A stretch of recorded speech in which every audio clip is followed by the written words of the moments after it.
fármacos que actúan en el sistema nervioso. Vamos a ver primero el sistema nervioso central y posteriormente sistema nervioso autónomo. Para iniciar con lo que corresponde al sistema nervioso central, vamos a empezar hoy con la farmacología de los anestésicos generales. Algo que inicialmente debemos tener en cuenta es que existe una entidad reguladora a nivel mundial que es la que se encarga de limitar los conceptos, las definiciones, sobre todo lo que tiene que ver con depresión del sistema nervioso central. Y esta organización se llama ASA, ¿no? ASA es la Asociación Americana de Anestesiología o Sociedad Americana de Anestesiología, ¿sí? Esas son las siglas de ASA, ¿no? Sociedad Americana de Anestesiología. Entonces la ASA considera 4 niveles de depresión del sistema nervioso central, empezando desde que el paciente está despierto.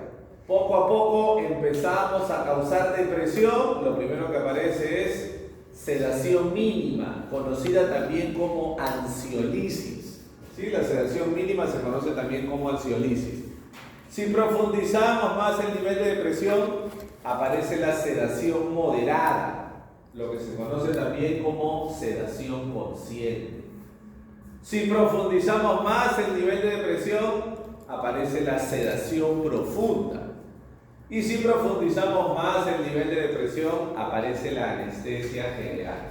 Entonces, si yo veo la clasificación más básica, la que me da la ASA, la Sociedad Americana de Anestesiología, ¿qué me dice esa definición?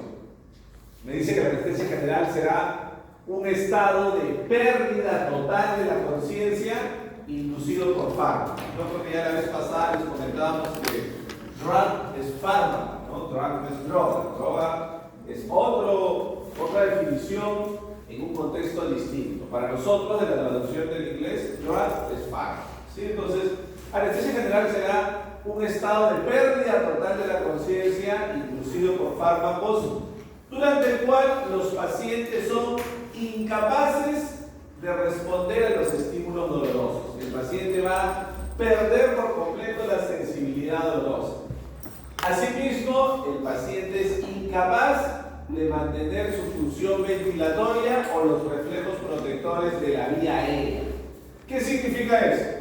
Que el paciente pierde la capacidad de respirar voluntariamente. El paciente ya no puede respirar de manera voluntaria, de manera independiente, en este nivel de anestesia general, ¿no? Todos hemos visto cómo está un paciente cuando es sometido a anestesia general, jóvenes. Dormido.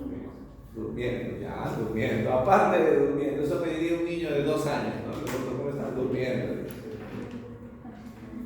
Si el paciente no puede respirar voluntariamente, ¿qué se le hará al paciente durante la anestesia general para que pueda mantener su función respiratoria?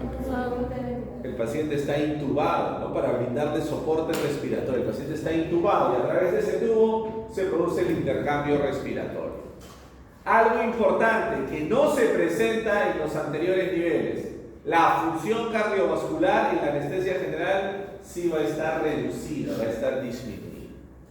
Eso es lo que vamos a ver ahora, anestesia general. La próxima semana veremos lo que corresponde a sedación consciente o sedación moderada, sobre todo con benzodiazepina, ¿no? Algo importante para tenerlo de manera general es que si yo veo estos 4 niveles, decíamos que a la sedación mínima, se conoce como ansiolisis. La sedación moderada se conoce como sedación consciente. Y luego viene la sedación profunda y la anestesia general. Algo importante como para tener una visión general, anticipando lo que vamos a ver la próxima semana, es que los 2 primeros niveles, la ansiolisis y la sedación consciente, usualmente los conseguimos con benzodiazepinas administradas por vía oral. Usualmente para nosotros en odontología, vamos a ver en la próxima clase, la ideal es el midazolam. Usualmente benzodiazepinas por vía oral. Puede ser midazolam, alprazolam, lorazepam, pero para nosotros la ideal es el midazolam. A diferencia de sedación profunda y anestesia general, que eso se consigue usualmente con fármacos intravenosos o fármacos inhalatorios. Usualmente fármacos intravenosos o inhalatorios. A veces barbitúricos, a veces benzodiazepinas, a veces fármacos especiales que vamos a ir viendo en la sesión de hoy. ¿Sí? La sedación profunda y anestesia general debe estar solamente bajo la supervisión del anestesiólogo. Estos dos niveles no los podemos hacer nosotros. Sedación profunda y anestesia general solamente pueden ser realizados bajo la supervisión de un anestesiólogo. En cambio, sedación mínima y sedación moderada sí los podemos hacer nosotros en la consulta odontológica. Si vemos acá algunas otras diferencias, la próxima hablaremos de sedación consciente o sedación moderada. Nos enfocamos en lo que es anestesia general. Vemos la respuesta del paciente. El paciente va a ser incapaz de responder en la anestesia general porque ha perdido totalmente la conciencia. El paciente está totalmente inconsciente.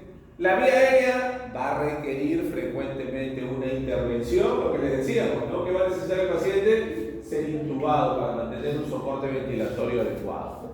Su ventilación espontánea es inadecuada, el paciente pierde la capacidad de respirar voluntariamente y la función cardiovascular va a ser disminuida, va a estar reducida. En la anestesia general vamos a ver ahora que prácticamente todos, solamente hay una excepción, prácticamente todos los anestésicos generales causan disminución de la frecuencia cardíaca, disminución de la presión arterial. Vamos a ver que eso pasa con prácticamente todos, solamente hay una excepción que vamos a comentar más adelante. Entonces, sucede, jóvenes, que la primera demostración exitosa de un anestésico general fue el año de 1846, cuando se utilizó el éter dietílico. Antes de eso, no existía la cirugía electiva. ¿Ustedes saben qué es una cirugía electiva? ¿Qué será una cirugía electiva? ¿Qué les suena cirugía electiva? Algo programado. Ya, algo programado. ¿Qué más? ¿Qué más? Que no es una emergencia. Por ejemplo, alguien que tiene su tercer molar y se va a hacer un tratamiento, tercer molar mandibular retenido, y se va a hacer un tratamiento de ortodoncia. Ustedes saben que tener un tercer molar retenido de forma persistente, tratando de erupcionar, genera más producción de interleuquinas, TNF-alfa, y eso produce reabsorción del tejido óseo, ¿no? No es como se pensaba antes, que los terceros molares van empujando los dientes y los dientes se los ponen chuecos adelante. No es así, no tienen tanta fuerza como para mover todos nuestros dientes. Pero tener unos terceros molares que constantemente están tratando de erupcionar, todos tienen sus terceros molares, la mayoría, ¿sí? O algunos ya evolucionaron y no tienen tercer molar. ¿Tienen sus terceros molares todavía? ¿Sí? Y no les ha causado a veces un poco de molestia, dolor al momento de erupcionar. Ya les van a causar. Entonces, tener eso de manera constante genera que en el organismo empiecen a circular más cantidad de interleuquinas, TNF-alfa, y eso puede producir reabsorción ósea. Pero bueno, eso por ejemplo es una cirugía electiva. El paciente no tiene un cuadro urgente, pero yo le quiero extraer esos terceros molares porque necesito que en el largo plazo funcione mejor su tratamiento de ortodoncia. Entonces no había cirugías electivas. Las cirugías solamente se hacían como algo de urgencia. Se operaba pacientes que tenían grandes tumores, pacientes que tenían fracturas expuestas, solamente eso se operaba. No existía la asepsia, había una mortalidad muy alta, así tipo caricatura, ¿no? ¿Qué es lo que se usaba en ese tiempo para que el paciente esté inconsciente y se pueda operar? Un paciente que tenía un tumor muy grande, un paciente que tenía una fractura expuesta, ¿qué se usaba así? Tipo caricatura, ¿no? Un golpe en la cabeza, o se utilizaba alcohol, opio y sus derivados para que el paciente esté obviamente con la conciencia deprimida y se pueda realizar la cirugía. El primer intento de demostración del efecto de un anestésico general fue el año de 1845 y lo realizó Horace Wells, que era odontólogo. Horace Wells utilizó en ese momento el óxido nitroso. ¿Qué pasó? Horace Wells lo que quiso es realizar una exodoncia de una molar del maxilar superior, pero durante el procedimiento el paciente manifestó dolor, el paciente percibió dolor. Entonces en ese primer momento esa demostración pública fue considerada un fracaso, ¿sí? Al año siguiente, en 1846, William Morton, que también era odontólogo y en ese momento se encontraba estudiando medicina, vio que había otro fármaco que también podía tener ese efecto depresor del sistema nervioso central, y es el éter-dietil. ¿Sí? Y esta es obviamente no es una imagen, es una representación gráfica de lo que había en ese tiempo, ¿no? ¿Cómo vemos que están los cirujanos? El cirujano principal, ¿cómo está? Está de verde, con mandilón, con mascarilla, con gorro, ¿no? Deficiente. Está con su elegante, está, ¿no? Con sus zapatos, su michi, ¿no? Para operar. Porque no existían los conceptos, ¿no? De asepsia, antisepsia. Lo que hizo fue extirpar una tumoración del cuello del paciente. El paciente se mantuvo inconsciente, el paciente en ese momento no manifestó ningún tipo de dolor, realizó el procedimiento y a los pocos minutos el paciente recuperó la conciencia. Esa primera demostración fue considerada exitosa, ¿no? A diferencia de lo que hemos visto hace un momento, el óxido nitroso es un gas. El óxido nitroso existe en la naturaleza como gas. En cambio, el éter dietílico y la gran mayoría de anestésicos inhalatorios son líquidos volátiles, líquidos que necesitan ser sometidos a una determinada presión para convertirse en gas, y eso es lo que inhalaba el paciente. Como algunas cosas en un momento no funcionan, pero luego se mejoran y pueden funcionar, en 1863 el óxido nitroso fue reintroducido en Estados Unidos de Norteamérica. En el año de 1868 se empezó a utilizar de forma más extensa y se descubrió que el óxido nitroso funcionaba mejor combinado con oxígeno. Entonces, a ver, yo puedo utilizar el óxido nitroso, pero debo hacerlo siempre combinado con oxígeno. Entonces, yo lo puedo combinar en diferentes proporciones, ¿no? 50-50 o 60-40 o máximo 70-30. ¿Qué significa esto para nosotros en nuestra especialidad? Que nosotros solamente podríamos hacer el primer nivel. Cuando yo combino 50-50, yo consigo sedación consciente o sedación moderada. Ese es el nivel que nosotros podemos llegar. ¿Qué significará 50-50, jóvenes? Que el gas que va a inhalar el paciente tiene una combinación, 50% oxígeno y 50% óxido nitroso. Eso significa 50-50. Como ambos son gases, se conectan con una misma salida, 50-50. ¿Sí? Ese gas lo inhala el paciente y en pocos minutos llega a sedación moderada. Pero ¿qué pasa si usamos 60-40? Nos pasamos a sedación profunda. Y si usamos 70-30, nos pasamos incluso hasta anestesia general. Lo que ya no podemos hacer nosotros y solo lo puede hacer el anestesiólogo. ¿Sí? Por eso, en aquellos casos especiales, ojo, ¿no? Aquí hay un interés comercial muy grande, jóvenes, un interés comercial muy grande. Acá en nuestro país, ¿no? Como somos, para decirlo bonito, ¿cómo se dice bonito? Somos un país en vías de desarrollo, ¿no? Así somos, ¿no? Ya no se dice tercermundista, se dice país en vías de desarrollo, ¿no? Nos quieren vender como que el óxido nitroso es lo último, lo máximo y el último descubrimiento, ¿no? Casi 200 años jóvenes en uso. En otros países donde hemos tenido la oportunidad de conocer, de viajar, en Estados Unidos, en Norteamérica, en Europa, prácticamente no se usa. Se usa muy poco. Sí es cierto que todavía se usa en la actualidad, pero se usa muy poco y sobre todo en pacientes adultos. Y vamos a ver luego por qué. En niños se usa, pero poco. ¿Sí? Entonces, que no nos metan la idea que es lo último, lo más novedoso y dicen, cómprense su equipo de óxido nitroso porque no es una solución real a la mayoría de problemas que requieren sedación, ¿no? Sí, señorita. Eso es lo que dicen de la influenza. Ajá. Eso precisamente, ya que pregunta Nairet, ¿verdad? Sí. Ya que Nairet pregunta, ¿cómo descubrió, pues, en un primer momento Horace Wells, cómo se le ocurrió poder usar este agente, ¿no? Fue de casualidad, porque él veía en ese tiempo, ustedes saben que en la época antigua se hacían muchos espectáculos circenses y cosas de este tipo, y él vio en un circo que unos entre comillas, artistas, inhalaban un gas y se reían, entre ellos se golpeaban y se reían más, se golpeaban y en lugar de manifestar dolor, se reían, ¿no? Es un efecto que causaba en ese momento que se administraba en dosis muy grandes, ¿no? Ahora no suele causar eso porque se controlan mucho las concentraciones. Bien, jóvenes, continuando. Ya en 1929 se empezó a utilizar el propileno. El propileno es un líquido volátil, como les decíamos, como son la mayoría de agentes anestésicos inhalatorios. La mayoría son líquidos que sometidos a una determinada presión se convierten en gas. Sin embargo, poco tiempo se utilizó porque era bastante explosivo y el que se empezó a usar más a partir de 1940 fue el alotano. En la segunda mitad del siglo pasado, 1956 en adelante, el alotano se empezó a utilizar de forma masiva.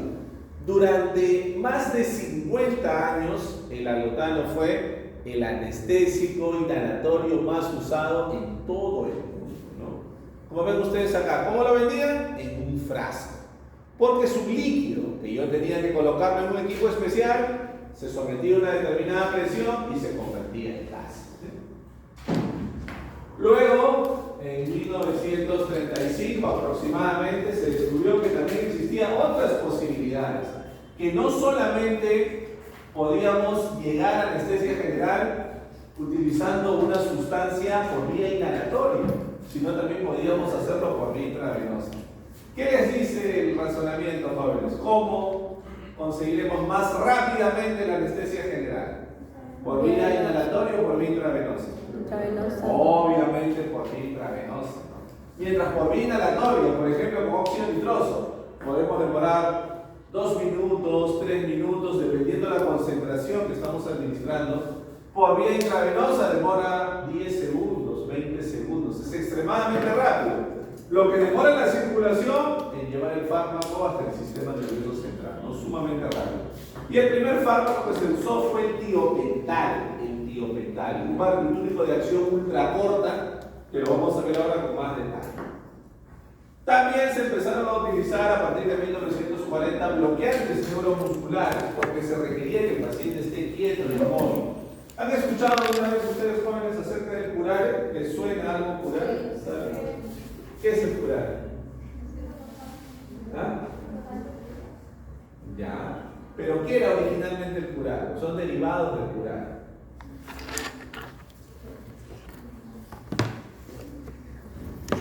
Algo debe haber escuchado en alguna clase de biología que se hace en el colegio, en algún momento, como interés histórico, ¿no? ¿Les suena algo? ¿Sí? Ustedes saben que cuando llegaron los colonizadores acá a América en general, no solo a Sudamérica, sino también a Norteamérica, pero más a ver Sudamérica, a los españoles y a los portugueses también que estaban en Brasil, les sorprendía mucho cómo los aborígenes de la selva cazaban animales y les lanzaban un dardo, ¿no? Una cerbatana larga y ¡pum! Les lanzaban un dardo. Pasaba por ahí un cerro salvaje, ¡pum! Le lanzaban un dardo, le caía, el animal caminaba un poquito y caía, muerto. Y lo traían, lo cortaban y se lo comían, ¿no? Y el español o el portugués se volvía loco porque decía, ¿cómo el animal lo han envenenado? ¿Cómo lo han envenenado? ¿Y cómo se lo están comiendo? No sonaba razonable. ¿Qué era lo que le lanzaban estos aborígenes? Curare. El curare es un derivado de una planta que causa bloqueo neuromuscular. Y eso no se absorbe por vía digestiva. Entonces, por eso mataban al animal de esa forma. Obviamente, imagínense qué pasará si alguien nos lanza un dardo con curare. Todos nuestros músculos se paralizan. El diafragma, los músculos intercostales. ¿Podemos respirar? ¿Y qué pasa si no podemos respirar? Entonces, eso es lo que pasaba. Entonces, derivados de esa molécula de curare se usan actualmente como bloqueantes neuromusculares. Y luego aparecieron otros conceptos en los cuales se pueden usar incluso fármacos de manera combinada, que los vamos a ver también ahora. Bien, jóvenes, ¿qué será entonces la anestesia general? Ya no es el concepto de la ASA que vimos hace un momento. Este es un concepto más nuestro, más para farmacología.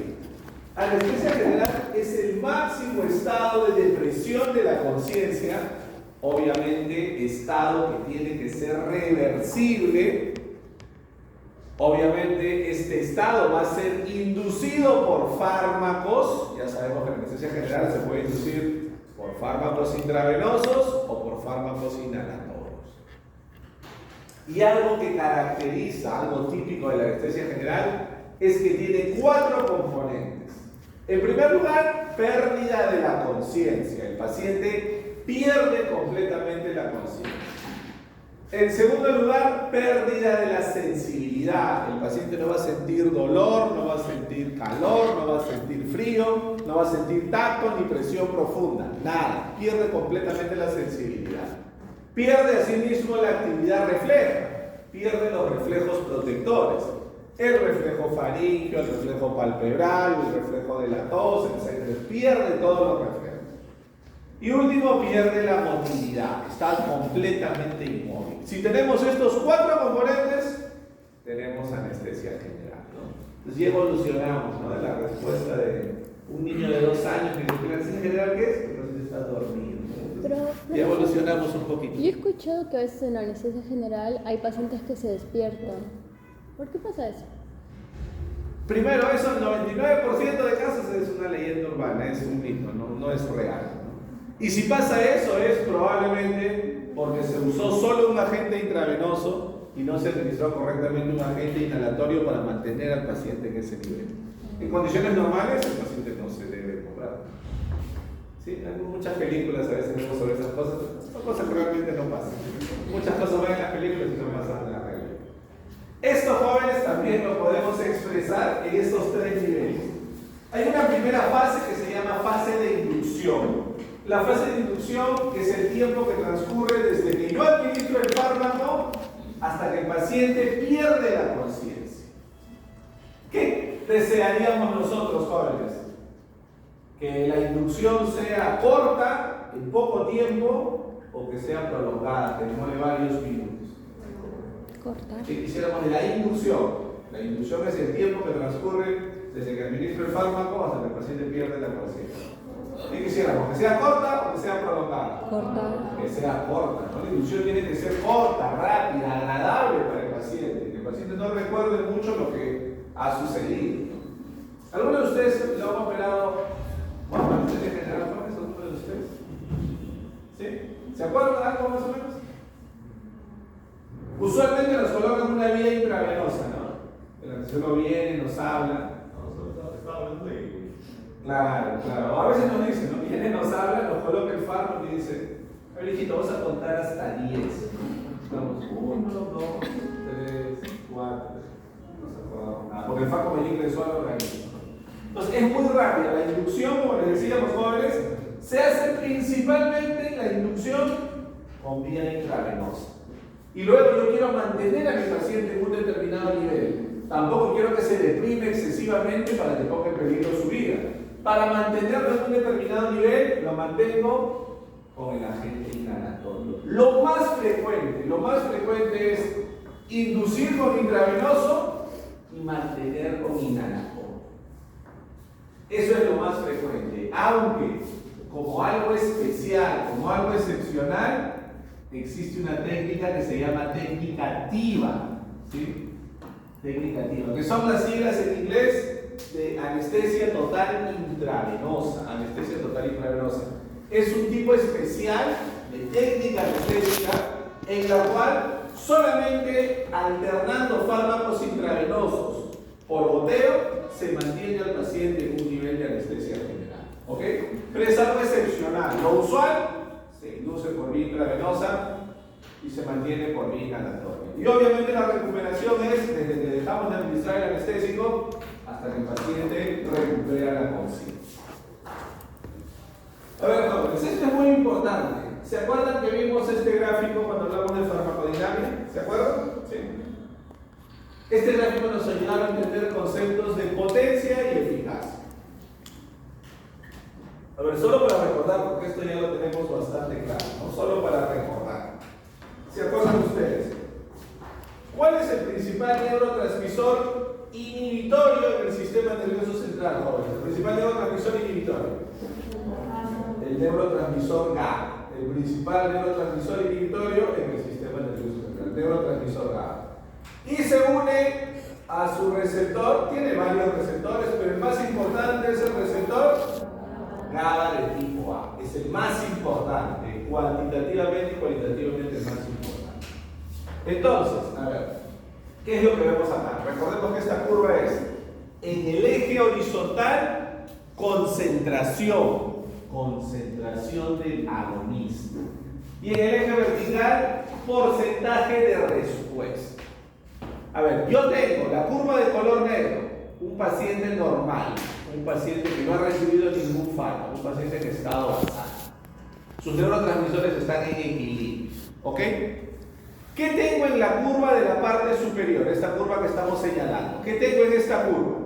Lo que sucede, ¿qué es lo que hace el anestésico general sobre la neurotransmisión inhibitoria? ¿Qué hacen los anestésicos generales sobre la neurotransmisión inhibitoria? ¿Qué es lo que vemos acá? ¿Qué pasó con la eficacia, joven? Aumenta la eficacia. ¿Qué pasó con la potencia? Aumenta. Entonces, ¿qué puedo decir yo? Que los anestésicos generales hacen que la neurotransmisión inhibitoria aumente su eficacia y aumente su potencia. Cuando yo utilizo un anestésico general, el GABA se vuelve más potente y más eficaz sobre su receptor GABA de tipo A. Como vemos acá, aumenta la eficacia, la máxima respuesta conseguida, y aumenta la potencia, porque yo puedo conseguir la mitad del efecto máximo, pero con menor concentración. ¿Sí? ¿Se acuerdan de la definición? Entonces, los anestésicos generales hacen que los neurotransmisores inhibitorios aumenten la potencia y la eficacia sobre sus respectivos receptores. Y ahora, por contraparte, ¿cuál es el principal neurotransmisor excitatorio, jóvenes?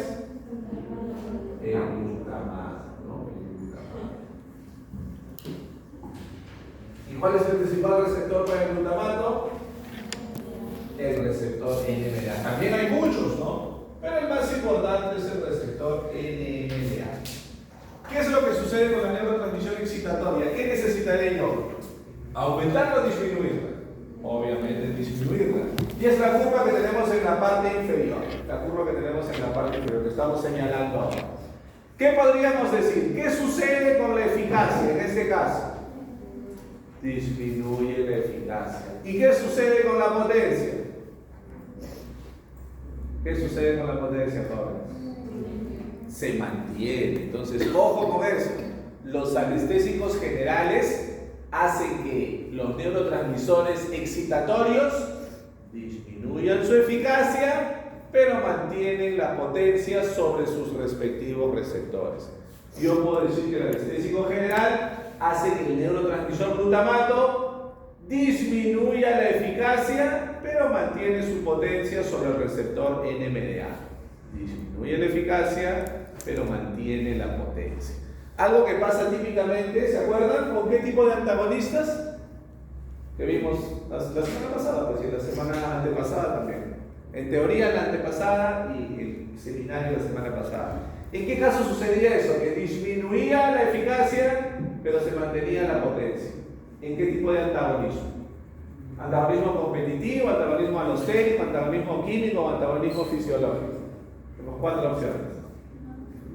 ¿En qué tipo de antagonismo pasaba eso? ¿Se acuerdan? Valentino, ¿se acuerdan? ¿Ah?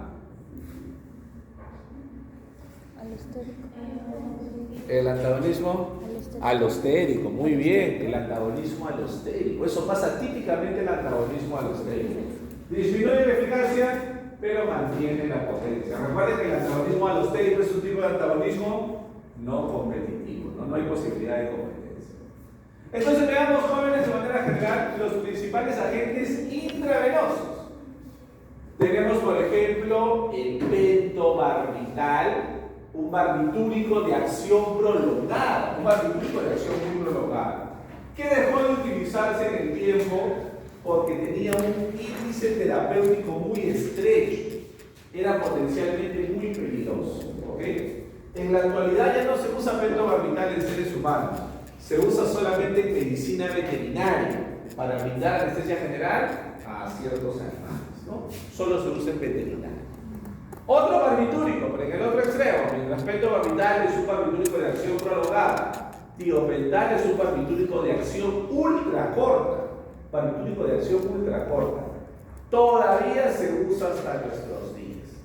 Sin embargo, hay que tener precaución porque todos los barbitúricos, por definición, son potenciales depresores de la respiración. Los barbitúricos van a potencialmente deprimir la respiración.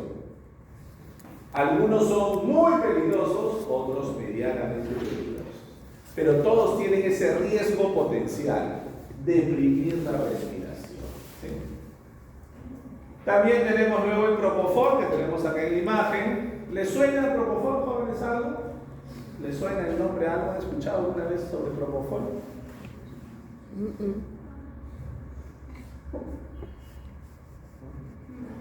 ¿Saben ustedes, o así de haber escuchado? Son muy jóvenes para dejar de haber escuchado. ¿Saben quién era Michael Jackson? Sí, ¿no? ¿Saben quién era Michael Jackson?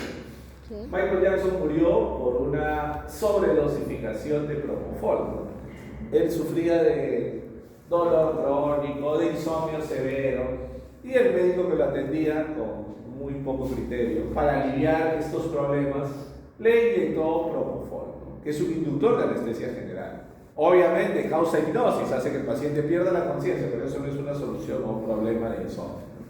Y hubo una sobredosificación y murió por una sobredosis de propofol. A pesar de eso, el propofol suele ser un fármaco bastante seguro. Se utiliza mucho como inductor de anestesia general. Entre los agentes intravenosos, el propofol es uno de los que menos altera la función respiratoria. Es uno de los que menos altera la función respiratoria. Por ejemplo, si yo comparo tiopental versus propofol, hago una comparación. Tiopental, en fármaco vamos a ver siempre eso, jóvenes. Cuando comparamos un fármaco con otro, siempre vamos a ver cuál tiene más efectos adversos, cuál tiene más potencia, cuál tiene más eficacia. Si hablamos de antibióticos, cuál tiene mayor espectro de acción, cuál erradica más bacterias. Si hablamos de dolor e inflamación, cuál tiene mayor potencia analgésica. En este caso, yo comparo propofol versus tiopental. ¿Cuál es más peligroso para la función respiratoria? El tiopental. Propofol es de los que menos altera la función respiratoria. Luego tenemos al etomidato, que está acá en la parte inferior, también medianamente utilizado, agente intravenoso, que en este caso se caracteriza el etomidato por ser el que mantiene más estable la función cardiovascular. ¿Se acuerdan que le decíamos que todos los anestésicos generales disminuyen la frecuencia cardíaca, disminuyen la presión arterial? Pues el etomidato se caracteriza porque es el que lo hace en menor intensidad, el que menos disminuye la frecuencia cardíaca y la presión arterial. Y este otro que vamos a ver luego al final, que es la ketamina. La ketamina produce un tipo especial de anestesia que se llama anestesia disociativa. Un tipo especial de anestesia que se llama anestesia disociativa. Que es más o menos a este nivel, ¿no? Una anestesia disociativa no está en la clasificación convencional de la ASA, pero está acá, en ese punto, como entre sedación profunda y anestesia general. Es más que sedación profunda, pero no llega a ser anestesia general porque el paciente no pierde la capacidad de respirar voluntariamente. El paciente todavía puede respirar de forma voluntaria. Eso lo causa solo la ketamina. Y en contra de todo lo que hemos dicho, ¿qué decíamos, jóvenes, que causan todos los agentes anestésicos generales? ¿Qué es lo que causan? Aparte de disminuir la función respiratoria, ¿qué más decíamos? Disminuye la presión arterial, disminuye la frecuencia cardíaca. El único que se opone a esa norma es la ketamina. La ketamina es el único agente anestésico general, en este caso intravenoso, que más bien aumenta la frecuencia cardíaca, aumenta la presión arterial. Entonces es una característica peculiar de esta ketamina. Veamos ahora los agentes inhalatorios. Y se observa fácil, los jóvenes, en estos agentes inhalatorios, viendo así de manera general su estructura química, ¿cuál vemos que es raro, que es diferente? ¿Cuál tiene una estructura muy diferente a los demás? Totalmente diferente a los demás. Nitróxido, algo. Óxido nitróxido, ¿no? Todos tienen una estructura con cadenas laterales, en mayor o menor medida, ¿no? Pero hay uno que tiene una estructura lineal, que es el óxido nitroso. ¿Por qué será esto? ¿Se acuerdan? Les decíamos hace un momento, ¿por qué será esto? ¿Qué diferencia el óxido nitroso de los demás? Por... Lo que les dijimos al inicio, todos son volátiles. Pero así ¿Es un gas? el óxido nitroso es el único que es un gas. Viene en presentación de gas. ¿Cómo se comercializa un gas, jóvenes? ¿En una botella? ¿No una botella para un gas? No. Abro la tapita de la botella y ya se puede el gas. ¿Cómo nos dan entonces un gas? ¿Cómo nos venden un gas? En un balón de Un oxígeno. balón. ¿De qué color es el balón de oxígeno? Que es una convención mundial en todos los países del mundo. ¿De qué color es el balón de oxígeno? Verde. Verde. El balón de óxido nitroso es azul oscuro, que vemos acá en la imagen. Es un balón azul oscuro, ¿no? Azul oscuro. Por eso vemos acá, se está combinando oxígeno, el baloncito verde, con óxido nitroso, el balón azul. Y acá está lo que les comentábamos, los jóvenes. Acá muchas veces por interés comercial se hacen muchos cursos, muchas capacitaciones sobre cómo usar óxido nitroso, pero usualmente los hace una empresa con la finalidad de ¿qué? De vender su equipo de óxido nitroso. No es la mejor opción para niños difíciles de atender, adentro. ¿Han tenido pacientes niños ustedes jóvenes? Todavía no. Van a ver que un paciente niño con una conducta negativa o definitivamente negativa, a veces ni siquiera se deja hacer el examen oral, no se deja colocar un espejo, no se deja examinar adecuadamente. ¿Ustedes creen que se va a dejar hacer esto el niño? Por más que acá tenga un patito, una carita de payasito, ¿se va a dejar poner ese niño algo sobre la nariz? No, entonces, como yo les digo, la realidad en otros países sí se utiliza, poco, pero se utiliza, y sobre todo para pacientes adultos, porque vamos a encontrar también adultos que son muy aprensivos, son muy temerosos, que tienen mucho miedo al tratamiento, pero yo como adulto soy consciente y sí me dejo colocar, inhalar en la gente para estar más tranquilo, más relajado. Entonces, no, que no nos den la idea que es una panacea, es una opción de las muchas que tenemos para producir sedación consciente. Y por otro lado vemos todos los demás agentes, como les decíamos, son líquidos volátiles, todos los demás.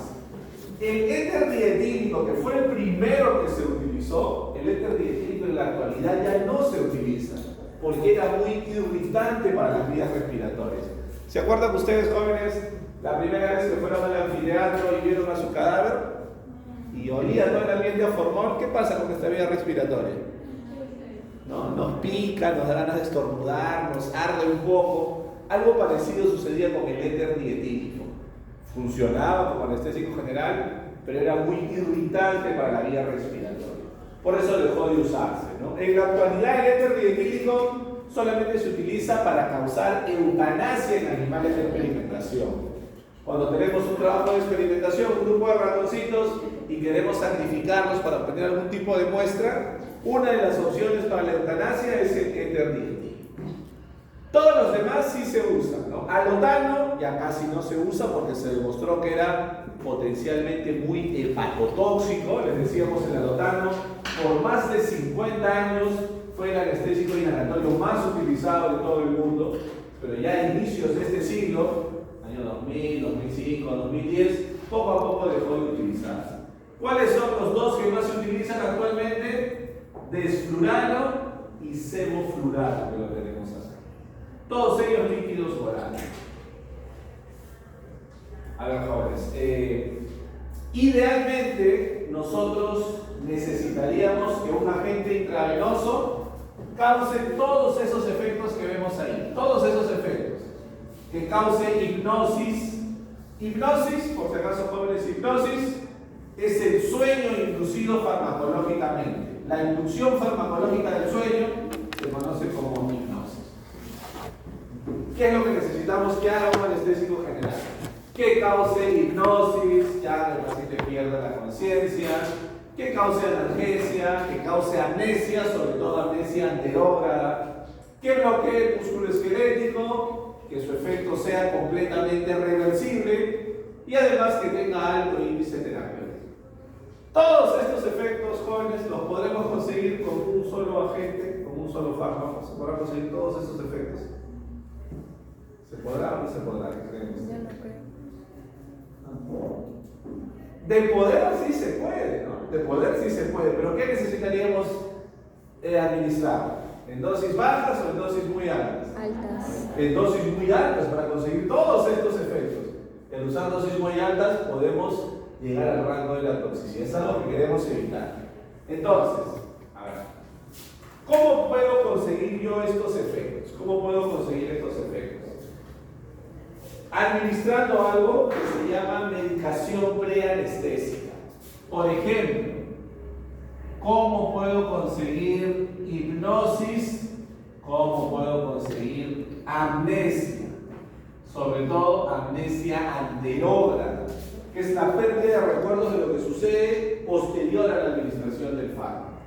¿Cómo puedo causar hipnosis y cómo puedo causar amnesia? Administrando benzodiazepinas. ¿Sí? Benzodiazepinas.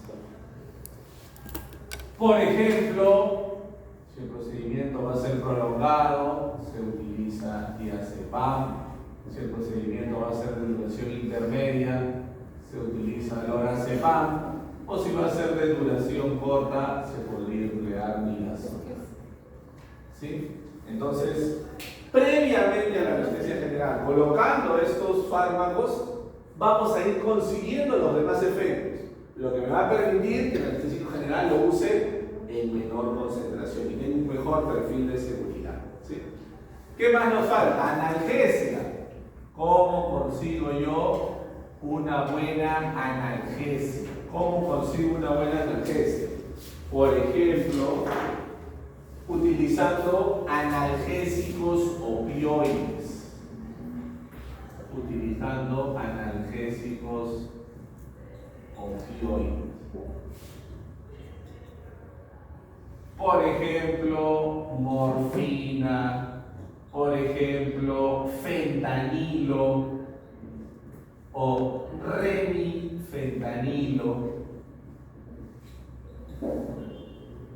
Los analgésicos opioides me permiten una excelente analgesia, un excelente bloqueo del dolor. ¿Qué más? ¿Qué más me falta? Bloqueo del músculo esquelético. ¿Cómo consigo yo bloqueo del músculo? Esto lo consigo con un grupo de fármacos llamados bloqueantes neuromusculares. Esos derivados del curare que vimos hace un momento, bloqueantes neuromusculares. Por ejemplo, pancuronio, por ejemplo, becuronio o rocuronio. Bloqueantes neuromusculares, fármacos que van a bloquear por completo el músculo esquelético y van a conseguir que el paciente esté completamente inmóvil, completamente paralizado. ¿Sí? Adicionalmente a esto, que me permitiría, como ven, ya conseguí la mayor parte de efectos: hipnosis, amnesia, analgesia, bloqueo del músculo esquelético. Eso me permite que el agente anestésico general lo use yo en menor concentración y me permita mantener al paciente más estable. Adicionalmente a eso, se usa, y vamos a explicar ahora por qué, un parasimpático lítico. Se usa un fármaco que tiene efecto parasimpático lítico.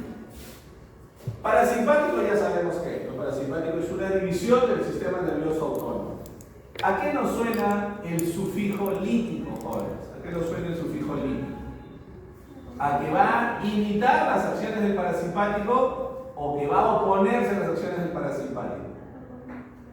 A que va a hacer lo contrario, va a oponerse a las acciones del sistema nervioso parasimpático. Para esto se utiliza mucho la atropina. Por dos cosas. Primero, porque la atropina reduce las secreciones. Imagínense ustedes, ¿no? El paciente está en centro quirúrgico, está en la sala de operaciones, en cúbito dorsal, recostado de espalda. El paciente perdió los reflejos protectores, perdió el reflejo faríngeo, perdió el reflejo de la tos, pero el paciente sigue produciendo saliva. ¿Qué pasará con esa saliva que el paciente va produciendo? ¿Qué pasará? se puede ir hacia la vía respiratoria, puede causar una obstrucción de la vía respiratoria o incluso una neumonía aspirativa. Entonces, para eso se usa atropina, reduce las secreciones. Además de un segundo factor que es todavía más importante, les decíamos, ¿qué causan el 99% de anestésicos generales si exceptuamos a la ketamina? ¿Qué es lo que causaban, se acuerdan? Aparte de la función respiratoria, ¿qué más disminuyen los anestésicos generales? Disminuyen la frecuencia cardíaca, disminuyen la presión arterial. Al reducir la frecuencia cardíaca pueden causar una excesiva bradicardia. Y una excesiva bradicardia es peligrosa porque puede producirse un paro cardíaco. ¿Qué hace la atropina? Eleva ligeramente la frecuencia cardíaca. Causa una taquicardia discreta, una ligera taquicardia, para contrarrestar la bradicardia que producen los agentes anestésicos. Por eso es que habrán visto, los compañeros les habrá visto que nos colocan un montón de fármacos, no nos colocan un solo fármaco, para permitir que el procedimiento sea más seguro, ¿no? Más seguro.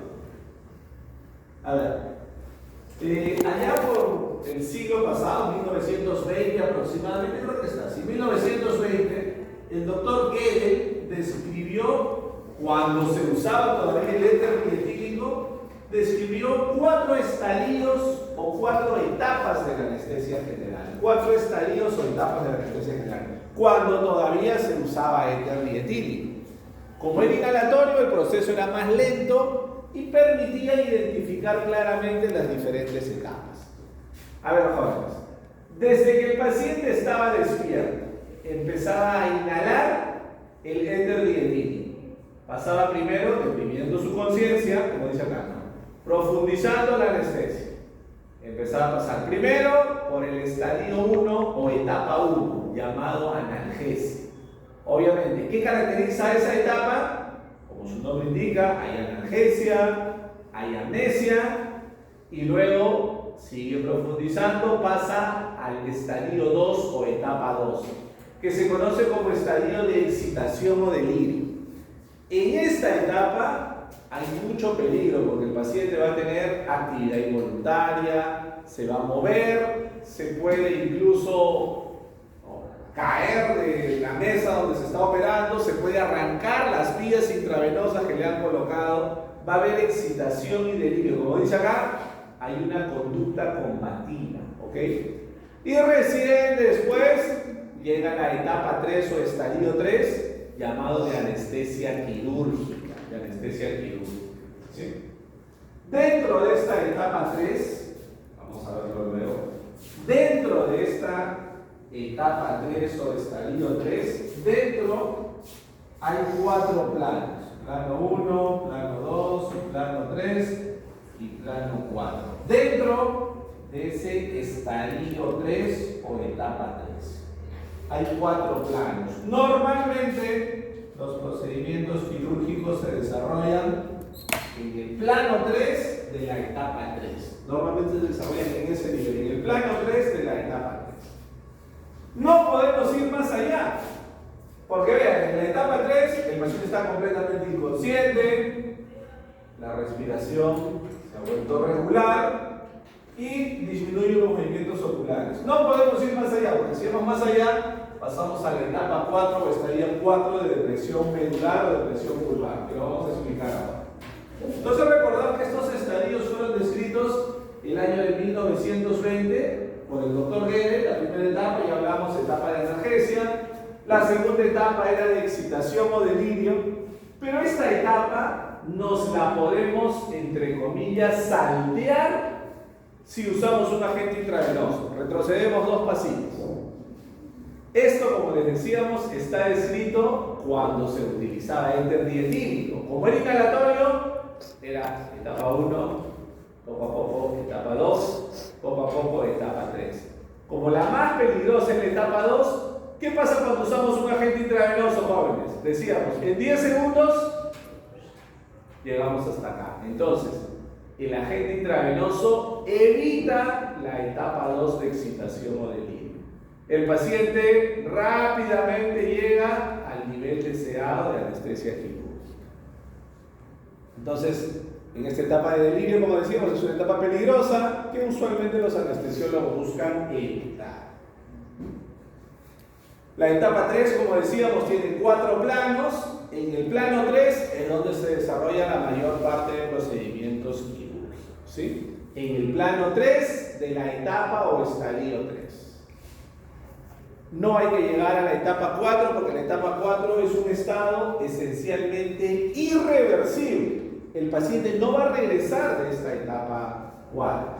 Hay paro respiratorio, paro cardíaco, muerte del paciente. Este estado es irreversible, el paciente es irrecuperable.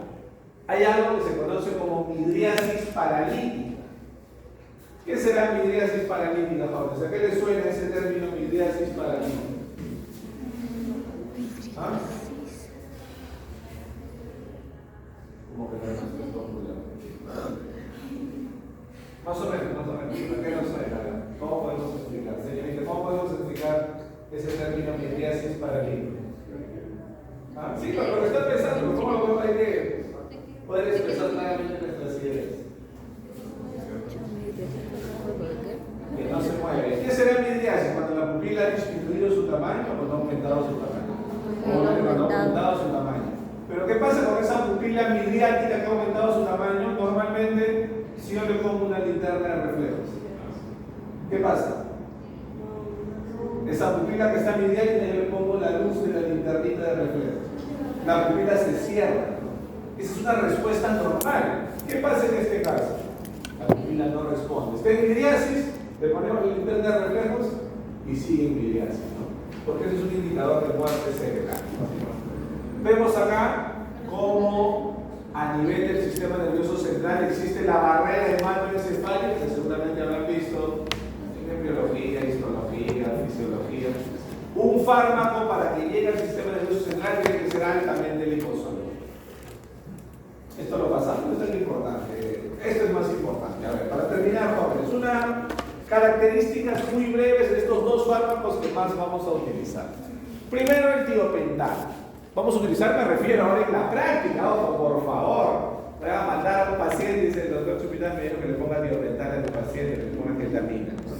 Vamos a utilizar en la práctica que vamos a realizar ahora, por favor. Todos estos fármacos jóvenes intravenosos, como decíamos, ¿quién los puede usar? Solamente el anestesiólogo, solamente el anestesiólogo, ¿ok? A ver, el tiopental es un barbitúrico de acción ultracorta. Es el más liposoluble de todos los barbitúricos, ¿sí? Además, el tiopental es un agonista del receptor GABA de tipo A, agonista. Imita la acción del neurotransmisor GABA sobre el receptor GABA de tipo A. El tiopental es agonista del receptor GABA de tipo A. Aumenta la eficacia y aumenta la potencia del receptor GABA de tipo A. Aumenta la eficacia y aumenta la potencia. ¿Ok? Tiene alta unión de proteínas plasmáticas, es inductor enzimático, como decíamos, cuando lo colocamos por vía intravenosa su efecto es casi inmediato, entre 10 a 20 segundos, muy rápidamente. Si solo colocamos tiopental,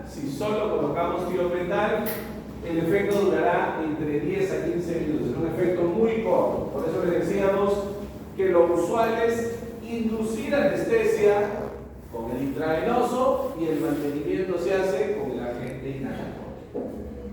Es un parasimpático mimético. ¿Qué significará, jóvenes, parasimpático mimético?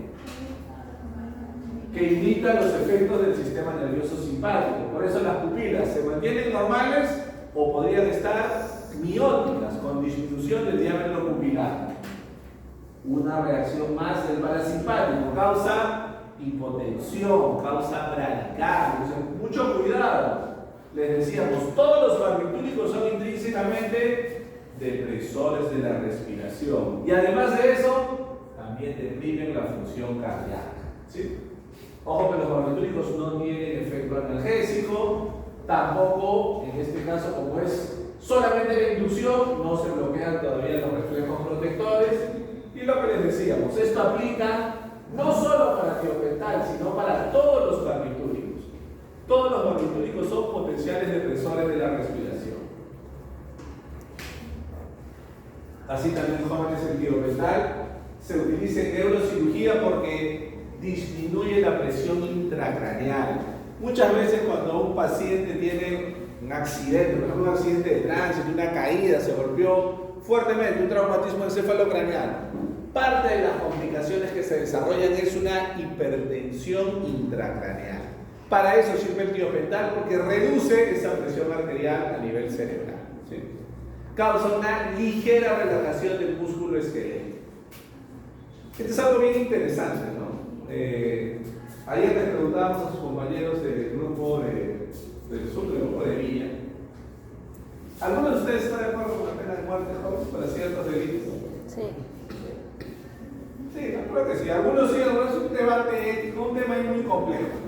Pero en algunos países del mundo, como en Estados Unidos, hay distintas formas en las que se puede aplicar la pena de muerte. La más utilizada es la inyección letal. ¿Cómo está compuesta la inyección letal? Por 3 fármacos, una secuencia de 3 fármacos. El primero de ellos es tiopental, en una sobredosis, una dosis muy alta de tiopental. ¿Qué decíamos que causa el tiopental? ¿Cuál era su principal peligro? Acabamos de mencionar. ¿Cuál era el principal peligro cuando usamos tiopental? La depresión respiratoria. Entonces, ¿qué pasará si utilizo tiopental en una dosis muy alta?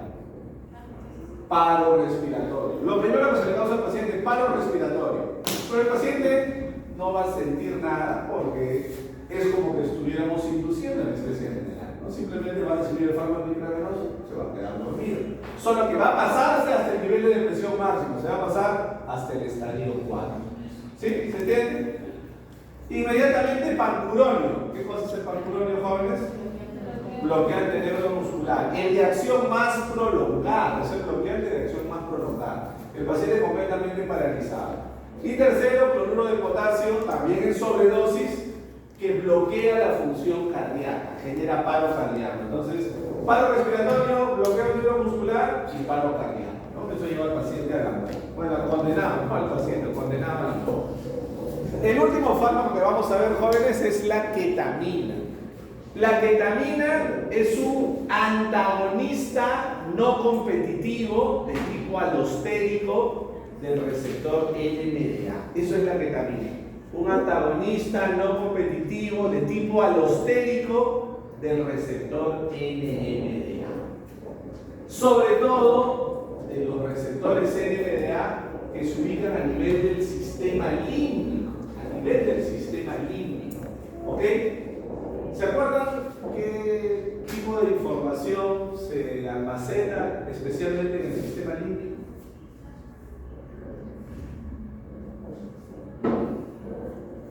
Algo. ¿Ya han visto la anatomía, verdad? No han visto. ¿Sí? Se acuerdan, en el sistema límbico se almacenan muchos recuerdos, muchas emociones que hemos vivido nosotros. Por eso, al antagonizar los receptores NMDA que se encuentran en el sistema límbico, un efecto adverso que puede causar la ketamina es que algunos pacientes podrían tener pesadillas y alucinaciones. Algo que es muy frecuente en adultos, muy raro, poco frecuente en pacientes pediátricos. Obviamente, ¿no? Un paciente pediátrico no tiene muchos recuerdos, muchas emociones almacenadas en su sistema límbico. Por eso es menos frecuente que tenga pesadillas.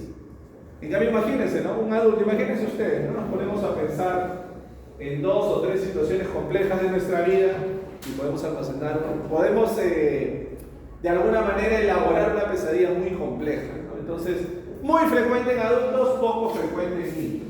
Es por eso que cuando en adultos se va a utilizar ketamina, muchas veces se utiliza la ketamina asociada con midazolam.